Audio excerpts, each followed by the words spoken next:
Nick, you're stupid. Counting out these racks, money's so long. I told her goodbye. YouTube, what is going on? What's up? Good morning, good evening, good night.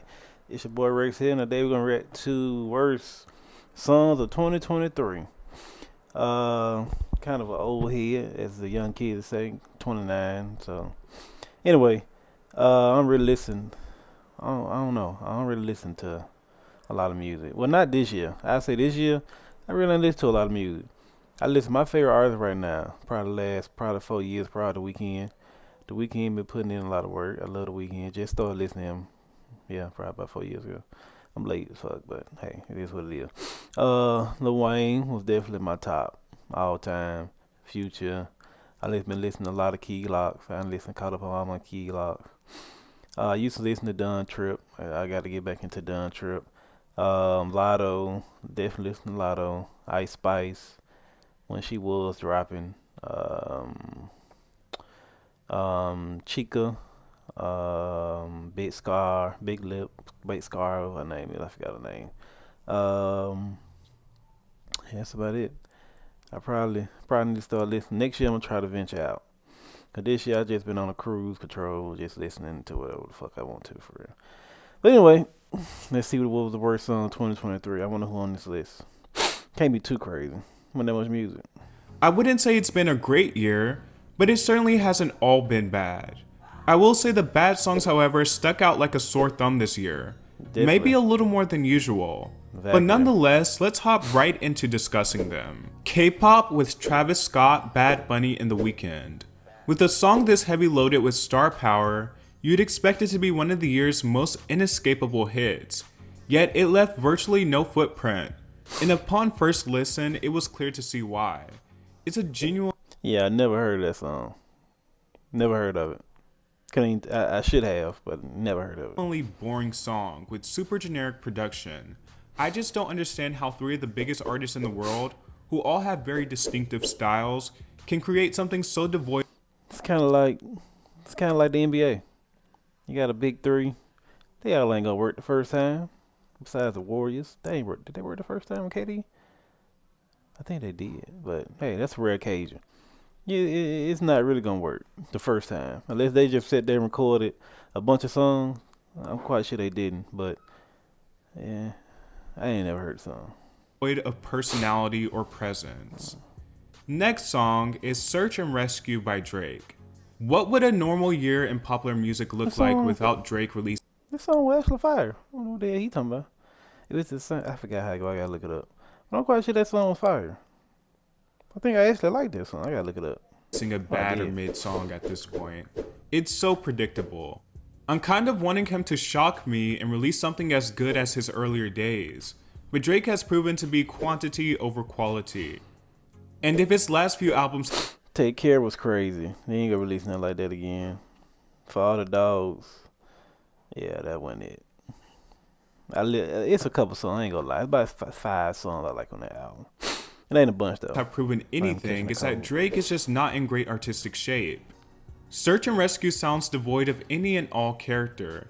It's like if you told AI or a team of writers to write a Drake song, this is what it would sound like. It's not very good or convincing. Karma remix with Ice Spice. Never in a million years did I expect Ice Spice and Taylor Swift to have a collaboration. Especially within Ice's first year of visibility. She's had massive hype, and securing a feature with the biggest pop star on the planet, who by the way doesn't have a lot of rap features, seems like 1, such a hard thing to do, and 2, very impressive. I like the original Karma well enough. It has a nice melody, nice production, and unique thematic angle. Unfortunately, the magic is completely lost on Karma remix. This is No Boy's a Liar. Ice Spice sounds awkward and misplaced, and her verses just drag along. She added nothing to the song, but it served as yet another notch in her belt. Baby Don't Hurt Me, David Guetta, Anne-Marie, and Coi Leray. David Guetta came back in a big way last year with I'm Good alongside BB Rexa, which was just a reworking of I'm Blue by Eiffel 65. And ever since then, Guetta has been trying to recapture lightning in a bottle with his mini releases that follow the same exact formula. This time around taking on Hathaway's What Is Love, with I don't know none of these people at all. Just being real. I don't know these fucking people. Anne-Marie and Coyle Ray tagging along. Okay, I know who they is. Coy's verse actually isn't half bad, but the verses are forgettable. The style of brash synths are awful, and Hathaway's original songs sometimes... That's what I be saying. Everything ain't gonna be a hit. Everything is not gonna be a hit. Everything is not gonna be a banger. It's just not. Just keep trying. You'll get one. I wonder what happened to Quarterly Ray though. Sometimes gets ragged on for being a little cheesy, but it's arguably the most iconic Eurodance song of all time. And David Guetta attempting to rework it only highlights how great of a song the original is. Single soon, Selena Gomez. Selena Gomez has become a makeup lady. Rare Beauty has done extremely well. Selena's music career and output has not been as consistent as her presence in the media, and her musical return this year left a lot to be desired. Selena literally has no presence at all on this song. She sounds like she was forced to record it and was bored while doing it. Create a professional. I imagine if someone like Carly Rae Jepsen sung this song, it would have sounded and fared much, much better. But Selena background music you'd expect to hear on something like a makeup advert. Bongos, Cardi B, and Megan Thee Stallion. Cardi B seems to be stuck artistically. She's been up and down about her album. I'm sorry. That song is alright. It's alright. I think they played it on the radio. I don't remember, but I think that song's alright. It ain't the worst song. It ain't the best song. She's been coasting on features and has expressed a lack of security in her music. A far cry from her boisterous debut in 2018, where everything seemed to fall in line seamlessly. Cardi even started off the 2020 strong with 2 back-to-back #1 hits, with Up and WAP, with WAP ultimately being a massive song. Give me everything you got for this wet-ass P-word. I mean, A bucket and a mop? this sounds like there's something that is going on here that is not biologically normal. With the chemistry Megan Thee shit. Stallion and Cardi had on that song, it was reasonable to Bro. expect That song, wow, that'll get a lot of clicks. I might gotta use that. I might gotta use that as a thumbnail. I'm gonna try to. I suck at thumbnails. That'll get me a lot of, hopefully it'll get me some clicks. Get some young, horny motherfuckers to click on it. But yeah, I gotta make that a goddamn thumbnail. But this song was, they did that for the visual. That's all it was. It was just visual. I don't even think people know, I don't even think niggas know the lyrics. It was just visual. nothing but good things for their second collaboration. Instead, you get an awkward, disjointed song That's it. that so desperately wants to be WAP, but without its magic, and Megan Thee Stallion easily and completely outshining Cardi. Mind Your Business, Britney Spears, and will.i.am. 2023 has been a shift in the world of Britney Spears, to say the Damn, she made a song in 2023? Shit. Where the fuck have I been? And will.i.am made a song? Yeah, it's been terrible. It's been fucking horrible. least.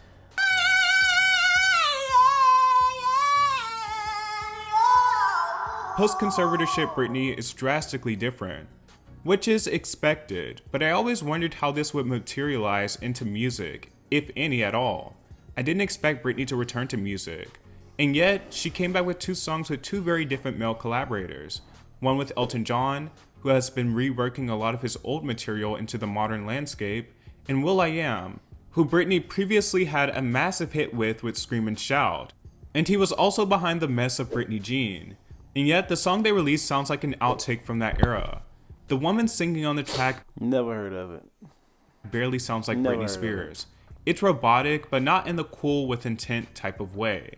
The beat and synths are also trash, and the lyrics are just mind-numbing and super repetitive. Call it what it If is. you are expecting anything similar to The Fiery Piece of Me, then you will be greatly disappointed. Mother, Meghan Trainor. Who the hell is this? This year saw the return of Meghan Trainor, which I'm sure wasn't on anyone's bingo card. But TikTok is the app that keeps giving. Unfortunately, Meghan isn't giving good songs. Perfectly timed because the mother meme and lingo had completely taken over the internet. But if you had to use the word mansplaining in a song that's about being a mother, you've automatically lost me. If you have to use mansplaining in a song in general, you've automatically lost girl's me. a liar. But especially considering the I said subject agree with matter. that. And the Mr. Sandman interpolation is so tacky. Even a video starring Kris Jenner, one of the most famous mothers and momagers on earth, couldn't give life to this song. Damn, what the hell she doing in the song? Drink some water, folks. Waste of shit. God damn. That bitch wasn't even on that right. I ain't wasting. What the hell Kris Jenner doing on the goddamn song? What the hell she talking about? Try that in a small town, Jason Aldean. Well, not only is the song legitimately shit, it has a bad melody, generic bro country styled instrumental. It was obviously hard not to take notice of the implications and microaggressive nature of the song and video. I feel like it's also one of those songs that are specifically designed to be rage bait, and the sense of having simple-minded people applaud it for speaking the truth and being some great opposition against supposed cancel culture.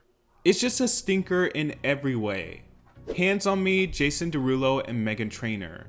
Two pop stars who had their prime in the 2010s and had TikTok breathe new life into their careers, which has resulted in several bad, desperate, and on-the-nose pandering songs from both. Their biggest offense, however, came as a duo, flipping one of pop and R&B's greatest standards, Benny King's Stand By Me, into a lame and plastic sex jam. The funny thing is, they managed to make it sound like every Meghan Trainor song in existence. Soulless, flavorless, uninspired doo-wop. In an era filled to the brim with lazy sampling, this one is I'm being honest, I haven't heard of half this fucking list. I'm just being honest with you. I don't know none of these fucking people. Yeah, particularly egregious. While they spend the entire song begging someone to put their hands on them, let's just hope neither one of them put their hands on a classic song again.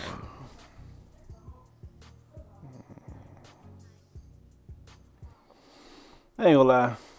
I wasn't interested in that fucking video. I thought it was gonna be some real songs that I knew or songs that, you know, like The Weeknd, The Weeknd, Travis Scott, and somebody else, and Bad Bunny.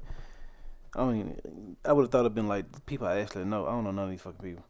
But hey, like the video, like, comment, subscribe, share. Peace.